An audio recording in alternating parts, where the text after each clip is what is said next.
বিসমিল্লাহির রহমানির রহিম। আমাদের একটা উদাহরণ দেখবো আমরা, যে আট ধারাটা পড়বো এখন, এটা একটু প্র্যাকটিক্যালি আমরা দেখবো। প্রথম ক্লাসে আপনারা হয়তোবা আহ, এটা একটু দেখছেন, নাও দেখতে পারেন। আমরা অন্য অন্য একটা উদাহরণ দিয়েছিলাম। এখন আমরা মূল ক্লাসটাই আমাদের কিন্তু এখন 8টা থেকে 30 থেকে। আবার অনেকে মনে করেন স্যার এটা উদাহরণ দেখায় না, এটা পড়ায় নেই, এটা এরকম কোনো কিছু মনে করবে না। আমি আপনাদেরকে যারা যারা অন্য গ্রুপ থেকে এসে জয়েন দিচ্ছেন, একই জিনিস বিভিন্ন আঙ্গিকে বিভিন্ন উপস্থাপন করা, যেটা আপনাদের কাজে লাগবে। আহ আমি গল্পটা একটু পড়ি, আপনার মনোযোগ দেন। গল্পটা, আচ্ছা, এই রফিক তালিম কার ভয়েসটা কার ক্লিয়ার, শাহরুল আসা। শাহরুল, পড়ো এটা গল্পটা। এই যে অন্ধকার থেকে আয়নার আইলো, পর্নোগ্রাফি নিয়ন্ত্রণ 2000 অবলম্বনে, গল্পটা পড়ো সুন্দর করে বলবা। অন্ধকার থেকে আইনের আলো, পর্নোগ্রাফি নিয়ন্ত্রণ আইন 2012 অবলম্বে গল্প। ঢাকার উপকণ্ঠে একটি এলাকায় থাকতো কলেজ ছাত্রী রাফি। পড়াশোনার পাশাপাশি সে মোবাইল ও কম্পিউটারের ব্যবহারে খুবই দক্ষ। একদিন তার বন্ধু সাগর তাকে বলল, ভাই, ইন্টারনেটে কিছু ভিডিও আপলোড করলে সহজে টাকা আসে। প্রথমে রাফি রাজি হয়নি, কিন্তু লোভে পড়ে সে গোপনে কিছু অশ্লীল ভিডিও প্রথমে রাফি সংরক্ষণ ও শেয়ার করতে শুরু করলো। কিন্তু ভিডিও সে মোবাইলে পাঠাতো, কিন্তু ওয়েবসাইটে আপলোড করত। একদিন সে আরো ভয়ঙ্কর কাজ করলো। পাশের বাসার এক মেয়ের অজ্ঞাতে ভিডিও ধারণ করে স- সেটি দিয়ে তাকে ভয় দেখিয়ে টাকা দাবি করলো। মেয়েটি ভয়ে কাঁপতে কাঁপতে তার বাবাকে সব খুলে বলল। বাবা সরাসরি থানায় গিয়ে অভিযোগ করলেন। তদন্ত, গ্রেফতার। আইন অনুযায়ী সাব ইন্সপেক্টর পদমর্যাদার একজন কর্মকর্তা তদন্ত শুরু করলেন। 30 কার্য দিবসের মধ্যে তদন্তে রাফির mobile phone, laptop, memory card সব তল্লাশি ও জব্দ করা হলো। কারিগরি বিশেষজ্ঞরা রিপোর্ট দিলেন, এই ডিভাইসগুলোতেই পর্নোগ্রাফি সংরক্ষণ ও সরবরাহ করা হয়েছে। আর আদালতের রায়, আদালতের প্রমাণিত হলো রাফি পর্নোগ্রাফি সংরক্ষণ ও সরবরাহ করেছে। একজন নারীর সামাজিক মর্যাদা ক্ষুণ্ণ করেছে, ভয়ভীতি দেখিয়ে অর্থ আদায়ের চেষ্টা করেছেন। আদালতের আদালত বললেন, পর্নোগ্রাফি নিয়ন্ত্রণ আইন 2012 অনুযায়ী এটি গুরুতর অপরাধ। এই অপরাধে আমলযোগ্য ও অজামিনযোগ্য। রাফিকে দেয়া হলো 5 বছরের সশ্রম কারাদণ্ড, 2 লক্ষ টাকা জরিমানা। মিথ্যা মামলার শিক্ষা। অন্যদিকে তদন্তে দেখা গেল, রাফির এক প্রতিবেশী ইচ্ছাকৃতভাবে আরেক নির্দোষ ব্যক্তির নামে জড়াতে চেয়েছিলেন। আদালত বললেন, মিথ্যা ও হয়রানিমূলক মামলা করার অপরাধ সে ব্যক্তি পেল 2 বছরের কারাদণ্ড, 1 লক্ষ টাকা জরিমানা। উপসংহার, এলাকার মানুষ বুঝে গেল, পর্নোগ্রাফি শুধু ব্যক্তিগত অপরাধ নয়, এটি সমাজের নৈতিকতা ধ্বংস করে। রাফি কারাগারে বসে অনুতপ্ত হয়ে বলল, একটি ভুল পথ পুরো জীবন অন্ধকার করে দিতে পারে। আমরা আট থেকে সর্বশেষ আলোচনা একবারে দেখলাম। একবারে মিথ্যা মামলা পর্যন্ত আমরা 13 ধারা পর্যন্ত দেখলাম। এটা ছিল মূল একটা উদাহরণের মাধ্যমে আমরা একটু ব্যাখ্যা বিশ্লেষণ যাব। আমরা প্রথম সন্ধ্যার ব্যাচে যারা অংশগ্রহণ করেছে মোটামুটি অনেকে ক্লিয়ার হয়ে গেছেন, জাস্ট আমরা একটু দেখবো। এখানে আমরা যে আট ধারা হচ্ছে দণ্ডের কথা, এখানে 7টি পয়েন্ট রয়েছে, অলরেডি 7টা পয়েন্ট তুলে উঠাই নিয়ে আসছে ওখান থেকে। আমরা এটাকে মনে রাখবো কিভাবে। এখানে যদি আমরা মেন বই দেখেন, আপনারা সবাই একটু দেখেন এই চিত্রের মাধ্যমে, যেখানে এখানে অনেকগুলো পয়েন্ট রয়েছে, 8-এর 1, 8-এর 2 পরীক্ষা কিন্তু এটাই প্রশ্ন, একটাই ধারা। এই পর্নোগ্রাফি আইনের কিন্তু ধারায় একটাই, এখানে যত প্রশ্ন আসে এখান থেকে আসে। 1, 2, 3, 4, 5, 5, 6 এবং 7। 5টা খুবই লেস ইম্পর্টেন্ট, মানে 5-এ আমরা একমাত্র ইন্সপেক্টরশিপ এবং 6, এই দুইটা হলো ইন্সপেক্টরশিপের প্রশ্ন আসে, আমরা যেটা যে ইতিপূর্বে দেখে আসছি। এখন এখানে কিছু এমসিকিউ আছে, আমরা একটু দেখবো, যেটা গল্পটা পড়ে আসছে নিচে থেকে। আমরা একটু একটু ঘুরে আসি, ওইটার থেকে একটু কাজ আছে। সেটা হচ্ছে, গল্পটা মাথায় ঢুকছে ইয়ার, কে বললো, শাহরুখ। আচ্ছা, স্যার, মনোযোগ দেন। এখন দেখেন সে কি কি শব্দগুলো এখানে পড়ছে, আমরা যেগুলো দেবো মাথায় ধরে নেন।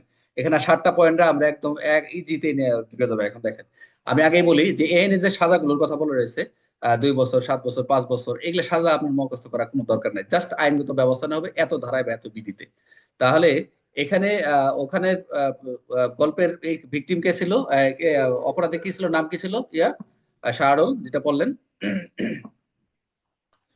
শাহরুল যে গল্পের কি ছিল যে অপরাধী, আচ্ছা যাই হোক, সেটা একজন নাম আপনার দিলাম, রাহিম। রাফি, রাফি নামে হ্যাঁ, গুড, যুবক আছে। রাফি ছিল এখানে। আর দেখেন, মনোযোগ দেন। রাহিম নামে এক যুবক ছিল, সে তার টাকা দ্রুত জনপ্রিয় হওয়ার লোভে সে একদিন গোপনে ভিডিও বানানোর পরিকল্পনা করছে। মনোযোগ দেন, এখানে ক্লাস শেষ হয়ে যাবে। প্রথম হচ্ছে গোপনে সে ভিডিও বানাটা কিভাবে করলো। সে কয়েকজন নারী যুবককে প্রলোভন দেখে একটি ঘরে ডেকে নিল। সে কাউকে ইন্ডিউসমেন্ট করলো, লোভ দেখালো যে আমরা নারী পুরুষকে নিয়ে আসছে এই বাসায়, একটা বাসায় টাকে ঢুকাইছে, এই এর ঘটনার মতো, এই যে ইন্ডিয়ান যে ঘটনাটা, তাদেরকে নিয়ে এসে বলছে আপনাদের, তাদের সাথে চুক্তি করছে, তাদের প্রলোভন দেখায় যে একটা চুক্তি করছে যে এতগুলা ভিডিও বানাইলে তাদের এত টাকা দিবে। এই গোপনে কি করলো, তাদের সাথে যে নর্মাল ভিডিও ছাড়াও তাদের কি করছে, তার গোপনে ওই নারীর অজ্ঞাতে, জ্ঞাতে অজ্ঞাতে, এখানে একটা কথা বলবো আমরা, আটের একে গিয়ে কোন নারী বা শিশুর যদি তারা যদি তাদের প্রলোভন দেখে, তাদের জ্ঞাত অজ্ঞাতে যদি ছবি ভিডিও ধারণ করে, উৎপাদন করে, মনে রাখবেন আটের একে কথা বলা হচ্ছে উৎপাদন, ক্রিয়েট করা, ভিডিও তৈরি করা, এরকম শব্দ পাবেন আপনার আটের একে গিয়ে। বুঝতে পারছেন? তাহলে এইভাবে রহিম কিন্তু পণ্যগ্রহী উৎপাদনের অপরাধে জড়িয়ে পড়লো। শাস্তি এখানে মনে রাখার দরকার নাই, জাস্ট এটা হচ্ছে আটের এক, আপনি মনে রাখবেন। তাহলে তৈরি করা কি, ভিডিও তৈরি করা, ভিডিও ক্রিয়েট করা হচ্ছে, উৎপাদন করা হচ্ছে বা ধারণ করা, এটা হচ্ছে আটের একই, মনে রাখেন। কিছুদিন পর রাহিম সেই ভিডিও দিয়ে ভুক্তভোগীর হুমকি দিয়ে টাকা আদায় করতে শুরু করলো, এবং সামাজিক সম্মান নষ্ট হয়ে গেলে সে মানুষের ভেঙে পড়লো। এখানে একটু বুঝেন, দুয়ে গিয়ে অনেকে প্যাচ লাগাই দেন, এটা দিয়ে মনে করেন ওই সাইবারে দিয়ে কানেক্টেড দিয়ে দেন না। এটা সবসময় দুয়ে মনে রাখবেন যে তার সামাজিক যে সম্মান নষ্ট করার জন্য যে যে ভিডিওটা তার কাছে, যে ভিডিওটা রইলো, সে ভিডিওতে তাকে মানসিক ভাবে তাকে থ্রেট দেওয়া শুরু করলো, যে তোমাকে এটা আমি ইন্টারনেটে ছেড়ে দিব না, ছেড়ে দেবো বলে না, যে টাকা দাও, চাঁদাবাজি করতেছে এখানে। অনেকে কি করে এটাতে, এই এই এই ধারাতে সেকশনে সবাই চলে যাবে, পেনাল করে 385 দিয়ে বসে থাকবে, যেহেতু এই যে হুমকি দিছে টাকা আদায় করার জন্য, চেষ্টা করছে, পর্নোগ্রাফি যাবে না। না, এটা শেষ করা লাগবে যে ভুক্তভোগী তার সামাজিক মান সম্মান নষ্ট করার জন্য যদি এরকম হুমকি টুমকি দেয়, তার মেন্টালি তাকে যদি এরকম হ্যারাসমেন্ট করে, তাহলে টাকা আদায় করার চেষ্টা করে, সেটা হচ্ছে এই দুইয়ে চলে যাবে। এখন হচ্ছে পরবর্তী হচ্ছে ইলেকট্রনিক, এটার মানহানি ও সামাজিক ভয়, যেটা দুই। তিনে গিয়ে এই আটের এক দুই তিনটা হচ্ছে সবচেয়ে ভেরি ইম্পর্টেন্ট, পরীক্ষা আসে। ইলেকট্রনিক সরবরাহ, মনোযোগ দেন। কোনো হোয়াটসঅ্যাপ, কোনো ফেসবুক, সে কি করছে, রাহিম বেপরোয়া ভাবে হয়ে বা ডেসপারেট হয়ে ইন্টারনেট মোবাইল ফোনে ভিডিও দান করছে। সে কি করছে, ইন্টারনেট মোবাইল ফোনে ভিডিও পাঠাতে লাগলো কাকে, যেমন নাজমুলের দিছে একটা ছবি হোয়াটসঅ্যাপে, রফিকরে একটা ফেসবুকে ইয়েতে পাঠাইছে, কি বলে মেসেঞ্জার পাঠাইছে, লিঙ্কডইনে পাঠাইছে, টেলিগ্রামে পাঠাইছে। যদি এরকম পাঠায়, এটা কিন্তু জাস্ট পাঠাইছে, এটা কিন্তু কোনো লিঙ্ক ক্রিয়েট হয় না, জাস্ট সেন্ড করছে, একজন আরেকজনে সেন্ড করছে। যদি সরাসরি কোনো সোশ্যাল মিডিয়াতে চলে যায়, ইন্টারনেটে চলে যায়, স্যার মামলাটা চলে যাবে সাইবার, মনোযোগ দেন। আপনি পর্নোগ্রাহ যদি এখানে সাজাটা যদি বেশি থাকে তাহলে এআই নিয়ে নিবে, আর যদি সাজা সাইবারে চলে যায়, অবশ্যই সাইবারে চলে যাবে। সাইবারে যদি মনে করে যে আমি পর্নোগ্রাফি সহ সহ নিব, মোবাইল উদ্ধার করছি, কোথাও ছাড়াই নাই, তাহলে এইটা পর্নোগ্রাফি সহ তৎসহ সাইবার সাইবার আইনে চলে যাবে, সাইবার ক্রাইমে চলে যাবে। তাহলে আমরা তিনে দেখলাম কি, ইলেকট্রনিক সরবরাহ এবং ইন্টারনেটে যদি ছাড়িয়ে দেয়, তাহলে সে কি করছে, হোয়াটসঅ্যাপ এবং ফেসবুকে সব জায়গায় ছাড়িয়ে দিচ্ছে রাহিম। পরদিন একদিন সে দোকানের পর্দাটা নিয়ে প্রকাশ্যে ভিডিও দেখাতে শুরু করছে, সে তার এটা একটা পেশা। সে যে দোকানে কাজ করতো, সে কি করলো, সে একটা পর্দাটা নিয়ে এই ভিডিওগুলো সে দেখাতে শুরু করছে। এটা একটা গণদ্রব্য সৃষ্টি হয়েছে। এতে এলাকা কি হয়েছে, মানুষ উত্তেজিত হয়ে গেছে। এই গণ উপদ্রবটা হচ্ছে, দেখবেন ওখানে যে গণ উপদ্রব চারে পাবেন। এখন পরে জানা গেল সে কি করলে, এগুলো রহিম এগুলো ভিডিও তৈরি করে, এইসব ভিডিও ভাড়া দেয়, বিক্রি করে, এইসব ভিডিও পাওয়া যায়, এমনকি কোথাও কোথাও এইসব ভিডিও পাওয়া যায়, সে বিজ্ঞাপন দেয়, প্রদর্শন করে, দোকানে টানে রেখে। এটা আমরা পাশে যে বলবো, আর পাশে গিয়ে আমরা এই বাণিজ্যের ক্ষেত্রে, পাশের যে বিষয়টা বাণিজ্যিক ও বিজ্ঞাপন, এখানে যেটা পাবো পাশে যাবার তিনটা বিষয় পাবো, ক খ গ। ওখানে আমরা দেখতেছি পাশে গিয়ে আমরা, এটা হচ্ছে ইন্সপেক্টরশিপের জন্য, আপনার একটু এড়িয়ে গেলেও সমস্যা নেই। তবে এটা বিক্রি করে, ভাড়া দেয়, প্রদর্শন করে, বা কোনো অপরাধের উদ্যোগ নেয়, এই ক্ষেত্রেও কিন্তু পাচ্ছে যে সেটা দণ্ড হবে এটা। আর সবচেয়ে ভয়ঙ্কর যেটা হচ্ছে, মনোযোগ দেন, যে একজন শিশুকে, সর্বোচ্চ এই 8 ধারায় বলছে, একজন শিশুকে যদি ব্যবহার করে, একজন সবচেয়ে ভয়ঙ্কর ঘটনা হচ্ছে একটি শিশুকে ব্যবহার করে ভিডিও বানায়, এতে সমাজ স্তব্ধ হয়ে যায়। শিশুকে কখনো এই ধরনের কাজে লাগানো যাবে না। প্রত্যেকটা ধারার ভিতরে আটের এক দুই তিনে আমরা দেখবো নারী বা শিশুর কথা বলা রয়েছে।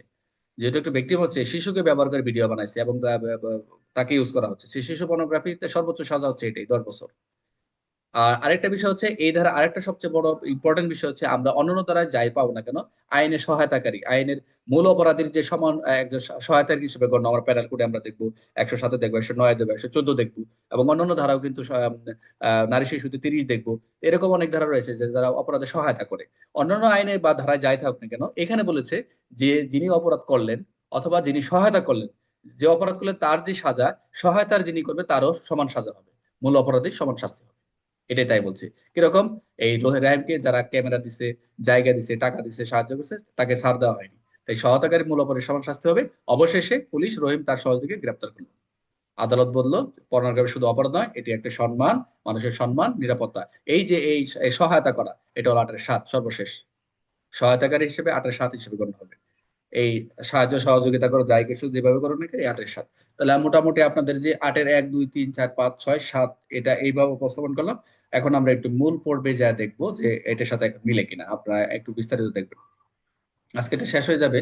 আপনারা আজকে 3টা লিঙ্ক হবে, পিআরবি হবে। যারা ক্লাসে থাকবেন 10টার পরবর্তীতে তা থাকবেন, আর যাদের কাজ আছে আপনারা চলে যাবেন।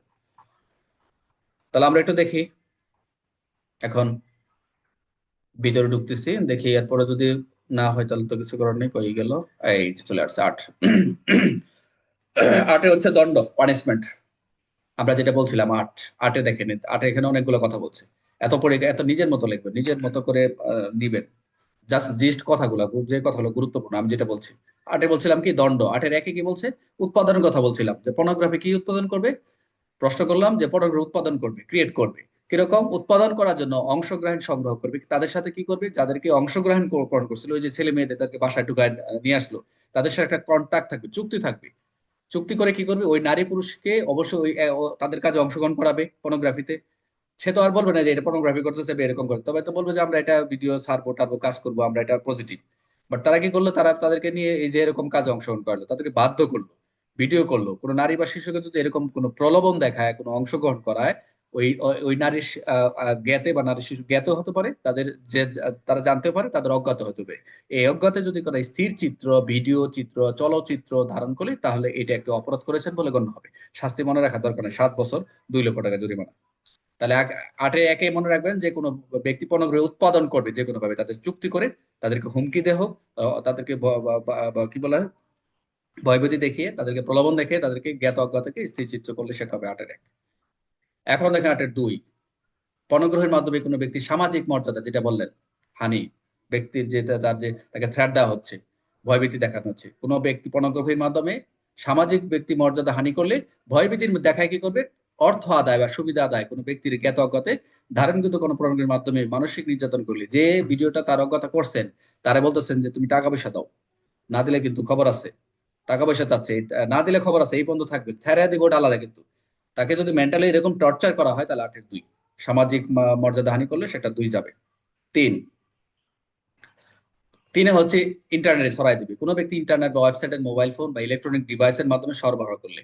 এই যে সে যে ইন্টারনেটে সে যে এগুলা তৈরি করলো, করে কিলো ইন্টারনেটে কোথাও ওই যে আপলোড দিছে, মোবাইলে হোয়াটসঅ্যাপে পাঠাইছে, এরকম যদি কোনো সরবরাহ প্রোভাইড করে, তাহলে এটা একটা অপরাধ বলে গণ্য হবে। এই 8-এর 3 হচ্ছে, 8-এর 3-এর সাথে অবশ্যই খেয়াল রাখবেন যে অন্যান্য সাইবারে কত, সাইবারে 25 না কত ধারা রয়েছে, সেটার সাথে কানেক্টেড যাবে যদি যায় আর কি, যে এটার সাথে তৎসহ এটা। আর যদি সাইবারে চলে যায়, তাহলে সাইবারের যে সেকশন গুলো রয়েছে ওগুলো সব আনবে। আর 4-এ বলছিলাম কি গণপদ্রব, যেটা বললাম যে গণপদ্রব সৃষ্টি করলে সেটা হচ্ছে, এটা একটা অপরাধ বলে গণ্য হবে। এই হলো, এই 4 পর্যন্ত বুঝছেন কিনা বলেন আমাকে। 8-এর 1, 2, 3, 4 কে বুঝেন নাই? আর কোশ্চেন আছে? তিনে আটের বুঝছি তিনে স্যার। আমার একটু ইয়ে আছে স্যার। এরকম খটকা বলেন, একটু বলেন। জানা যাচ্ছে হ্যাঁ, স্যার, এই যে আটের তিনে এইটা হ্যাঁ। যেটা পড়লাম আমরা সেটা পুরোটাই ঠিক আছে, কিন্তু সাইবারে কখন যেতে পারে এর মানে ক্ষেত্রগুলো কি একটু বললে সুবিধা হবে পরীক্ষার সময়। ক্ষেত্র হচ্ছে, প্রথম ক্ষেত্র হচ্ছে যদি মনে করে যে এই আইনটি পর্নোগ্রাফিতে সাজা হচ্ছে 5 বছর, আর সাইবারে সাজা হচ্ছে 10 বছর, তাহলে এটা একটা দিক যে শাস্তির ক্ষেত্রে ওখানে বেশি, ওখানে চলে যাব সাজার ক্ষেত্রে। আর এটা আরেকটা বিষয় হচ্ছে আলামতের ক্ষেত্রে। আলামতটা কিরকম, যে শুধু এটা WhatsApp to WhatsApp, WhatsApp Telegram, Telegram থেকে মেসেঞ্জার, মেসেঞ্জার থেকে কারো মোবাইলে আরো যে সোশ্যাল সোশ্যাল যে কমিউনিকেশনের যে গুলা আপনার ইগুলো আছে, লিঙ্কের আরো কিছু আইডি রয়েছে, সেগুলোর ক্ষেত্রে উইদাউট লিঙ্ক, মানে লিঙ্ক ক্রিয়েট হয় নাই, মানে লিঙ্ক নাই। ম্যাক্সিমাম হচ্ছে দেখা যায় লিঙ্ক তৈরি হয় না, এই পর্নোগ্রাফি ক্ষেত্রে লিঙ্ক থাকে না। ফেসবুকে, এখান থেকে যদি ফেসবুকে ছেড়ে দেয়, ফেসবুকে ছেড়ে দিছে চলতেছে, তখন তো আগে ডিজিটাল নিরাপত্তা চলে গেছে। পর্নোগ্রাফি হয়েছে 8-এর 3 অবলিক ফেসবুকে, ডিজিটাল নিরাপত্তা চলে গেল। এই 8-এর 3 তো হবেই, তখন ওই যে সাইবারে চলে যাবে। যদি এটা এখান থেকে কোনো ক্রমে যদি লিঙ্ক ক্রিয়েট হয়ে যায়, মানে কোনো একটা সোশ্যাল মিডিয়াতে চলতেছে, ট্রেন্ডিং আছে, এগুলা হচ্ছে একটা সরাসরি সাইবারে চলে যাবে। আর যদি বলে আমি সোশ্যাল মিডিয়াতে ছেড়ে দিব, ছাড়ে নাই, ভিডিওটা তার বন্ধুর কাছে আছে, তাও পর্নোগ্রাফি তো হবে। থ্রেট দিচ্ছে, ছাড়ে নাই, আমার কথা হচ্ছে ছাড়ে নাই, আমি থ্রেট যদি দিচ্ছে, এই এরকম। না আমি এই পরীক্ষায় যদি এরকম থাকে যে আমার কাছে একটা পর্নোগ্রাফি আছে, সেই ক্ষেত্রে আমি ইয়েতে না ছেড়ে স্যার ফেসবুক কিংবা এই জাতীয় সামাজিক যোগাযোগ মাধ্যমে না ছেড়ে স্যার আমি হোয়াটসঅ্যাপে শুধু একজনকে পাঠাইছি, রফিক ভাইকে কিংবা অন্য পর্নোগ্রাফি, কাউকে পাঠাইছি, পর্নোগ্রাফিতে যাবে, সেক্ষেত্রে পর্নোগ্রাফি, পর্নোগ্রাফি হবে। পর্নোগ্রাফি হবে। আবার পর্নোগ্রাফি লিঙ্ক যখন নাই তো, লিঙ্ক নাই, কারণ আবার হচ্ছে যদি বলছে এখানে এই যে লেখছে ইলেকট্রনিক ডিভাইসের মাধ্যমে সরবরাহ, সরবরাহ তার প্রোভাইড করা, আমি আপনাদের কাছ থেকে সরবরাহ করলাম, কালেক্ট করা, কালেক্ট আর প্রোভাইড এক না, মানে প্রোভাইড করা যে ভাষাটা বলি, বাট স্প্রেডিং করা মানে কোথাও স্প্রেডিং হচ্ছে, হয়ে ছেড়ে দিচ্ছেন, আপলোড করে দিচ্ছেন, ওইটাকে সাইবারে চলে যাবে। একটু মাথায় খাটাইতে পার কিছু না। হ্যাঁ ঠিক আছে। আচ্ছা, তারপর আমরা এটা শেষ করি, এরপর দ্বিতীয় লিঙ্কে সবাই, দ্বিতীয় আজকে তিনটা লিঙ্ক হবে, তিনটা ক্লাসেরই হবে, সবাই যারা যারা থাকবেন, আর কাজ থাকলে চলে যাবেন, সমস্যা নেই। আর লিভ নিলে আপনার একটা মেসেজ দিয়ে চলে যায়। এখন আছে 8-এর 5, 8-এর 5-এ তিনটা বিষয়, এটা হলো এক্সপেক্টেশনদের আসে, একটু ভিতর থেকে আসে আর কি। ফটোগ্রাফি 8-এর 5-এর বলছে কোন ফটোগ্রাফি বিক্রয়, যেটা বললাম আমরা বিক্রয়, ভাড়া দেয়, সরবরাহ করে, প্রকাশ্যে প্রদর্শন করে, এই যে একদম ভিজিবিলি ডিসপ্লে সাজায় রাখছে, এরকম নেকট অবস্থা একটা মেয়ের এরকম রাখছে, এরকম যদি কোনো প্রকার প্রচার করে, অথবা কোনো আহ, প্রস্তুত করে, উৎপাদন করে, পরিবহন করে, সংরক্ষণ, যেরকম বিক্রি করতেছে, ট্রান্সফরমেশন করতেছে, উৎপাদন করতেছে, এটাও কিন্তু তখন এই 8-এর 5-এর কতে তখন চলে যাবে। এগুলো একটু পড়তে হবে ভালো করে, একটু কয়েকবার রিডিং পড়লে হয়ে যাবে। যদি বিক্রয় করে, ভাড়া দেয়, আগের গুলা কিন্তু বিক্রয় ভাড়া কোনো কিছু পায় নাই, স্পেসিফিক ভাবে 8-এর 5-এ আমরা আসতেছি। এখন আরেকটা হচ্ছে 8-এর খতে বলছে প্লেস। এখন সে যে জায়গায় আছে, সে কি করে কোনো পর্নোগ্রাফি প্রাপ্তি যে স্থানটা, যে এখান থেকে আমি এটা আমি করি, এটা আমার স্থান, এখান থেকে সে কোনো বিজ্ঞাপন প্রচার করে, প্রাপ্তি স্থান সম্পর্কে যদি বিজ্ঞাপন প্রচার করে, বিজ্ঞাপিত করে, এই বিজ্ঞাপিত দিলেও হচ্ছে আপনি 8-এর 5-এ চলে যাবে। আপনি যদি কেউ যদি মনে না পারেন যে 8-এ 8 ধারায় দিয়ে দিলাম, 8 ধারা কিন্তু স্পেসিফিক ভাবে পড়তে পড়তে আমাদের প্র্যাকটিস হয়ে যাবে। 8-এর 5-এর খ বা 8-এর 5 যদি দিয়ে দেন তা আমার দিয়ে দিবে। 8-এর 5 যে ক খ দিতে পারি নাই, গ দিতে পারিনি, সমস্যা নাই, তাহলে 8-এর 5 দিয়ে দিবেন, মার্ক দিয়ে দিবেন। ক খ তো একটা ওই যে ক মনে রাখবেন যে বিক্রি করে, প্রদর্শন করে, সরবরাহ করে, এরকম 8-এর 5। আর প্রাপ্তি স্থান সহ যদি কোনো পর্নোগ্রাফি বিজ্ঞাপন প্রচার করে, বিজ্ঞাপন যদি করে, তাহলে 8-এর 5-এর খতে চলে যাবে। আর এই যে এখানে যে সাজার কথা বলা রয়েছে, আমরা 5-এর যে এখানে যে আইনের যে বিধান, শাস্তির কথা বলা রয়েছে, যে শাস্তির যে জরিমানা, এটাই হবে। তবে এখানে 3-এ গিয়ে দেখেন, এই যে ক এবং খ যে আপনারা পড়লেন, এই যে যে এই দুইটা তো অপরাধ। এই কত অপরাধ, কত বিক্রি করা অপরাধ, প্রদর্শন করা অপরাধ, আবার বিজ্ঞাপন করা অপরাধ। এখন এই এই দুইটার যে অপরাধের একসাথে করে দিছে, এটা একটা অপরাধ বলে চিহ্নিত করবে। অপরাধের সংগঠনের উদ্বেগ, আইনে আমরা যেমন পেনাল কোডে 511, যেটা হচ্ছে চেষ্টা করাটা অপরাধ, আমরা অন্যান্য ধারা পাবো। আপনি অপরাধ হওয়ার সংগঠিত হয় নাই, কিন্তু চেষ্টা করছেন, আপনার কাছে পাওয়া গেল attempt to standing the any to do commitment offence, মানে যেটা হোক। তো এখানে কোনো কার্য সংগঠনে যদি উদ্যোগ গ্রহণ করছেন, ট্রাই টু কমিট, যেটা হয় না এরকম, এই যে আত্মহত্যার উদ্যোগ, এই যে উদ্যোগ অপরাধ হয় না, কিন্তু আপনি প্রাণে বেঁচে গেছেন, ফ্যানে ঝুলতে গেছেন, কিন্তু আপনি তাকে আপনি বাঁচে গেছেন, কিন্তু আপনি মারা যান নাই, এই উদ্যোগ নয়, আপনি কিছু ফ্যানে ঝুলতে গেছে, এটা একটা অপরাধ। এই আইনে বলছে যে এই আইনের অপরাধের অধীনে অপরাধ চিহ্নিত কোনো কার্য যদি করেন, এই এই কার্য সংগঠনের উদ্যোগ গ্রহণ করিল, সেটা কি হবে, অবশ্যই এই যে ক খর গ তে বলছে যে সর্বোচ্চ 2 বছর এবং 1 লক্ষ টাকা, সাজা দরকার নেই, জাস্ট এটা নিয়েছে, উদ্যোগ করাটাও সেটা অপরাধ বলে গণ্য হবে। তাহলে 5 ক্লিয়ার। 6 হলো তো বললাম শিশুকে ব্যবহার করছে, 6 এবং 7 একদম ইজি। 6 হচ্ছে কোনো শিশুকে ব্যবহার করে কোনো পর্নোগ্রাফি উৎপাদন, প্রোডাকশন করে, ডিস্ট্রিবিউট করে এবং মুদ্রণ প্রকাশনা করে, যেটা এক্সপোজ করে, অথবা শিশুকে পর্নোগ্রাফিকে সেল করে, প্রোভাইড করে এবং ডিসপ্লেতে করে, তাহলে এবং বিজ্ঞাপিত, যেটা হচ্ছে কি বলে এটাকে, বিজ্ঞাপন অ্যাডভার্টাইজমেন্ট করে, যদি এরকম প্রচার করলে সেটা একটা অপরাধ করেছেন বলে গণ্য হবে। কোনো শিশু দিয়ে যদি এই ধরনের কার্যক্রম আপনি চালান করেন, সেটা হচ্ছে এই অপরাধ বলে গণ্য হবে, এবং জরিমানা সর্বোচ্চ সাজা 10 বছর, 50 লক্ষ টাকা, না 5 লক্ষ টাকা জরিমানা।